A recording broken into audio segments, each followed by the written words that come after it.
গোটা বিশ্ব যদি তোমার বিরুদ্ধে ষড়যন্ত্রে দাঁড়িয়ে যায়, ক্ষতি ততটুকু করতে পারবে যতটুকু তোমার জন্য বরাদ্দ আছে, এর বাইরে কিছু করতে পারবে না। আওয়াজ করে বলেন ঠিক কিনা?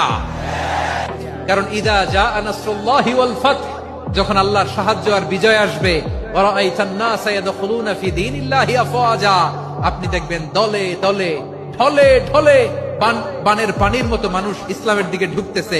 ইসলামের বিজয় হয়েছে, তো ইসলামের বিজয়ের মিশন নিয়ে নবী আসছে। বিজয়ী যখন হয়ে গেছে, এখন তো নবীর বিদায় হবে। জোরে বলেন ঠিক কিনা? কোন সাহাবী এই সূক্ষ্ম কথাটা ধরতে পারে নাই, ওই আব্দুল্লাহ ছাড়া। আব্দুল্লাহ যখন উত্তর দিছে, সব সাহাবীদের টনক নড়েছে। এরপর থেকে কোন ক্যাবিনেট মিটিং এ আর কোন সাহাবারা কোনো প্রশ্ন করে নাই। আওয়াজ করে পড়েন সুবহানাল্লাহ। গোটা বিশ্ব যদি তোমার বিরুদ্ধে ষড়যন্ত্রে দাঁড়িয়ে যায়, ক্ষতি ততটুকু করতে পারবে যতটুকু তোমার জন্য বরাদ্দ আছে, এর বাইরে কিছু করতে পারবে না। আওয়াজ করে বলেন ঠিক কিনা? কারণ ইদা জাআ নাসরুল্লাহি ওয়াল ফাতহ, যখন আল্লাহ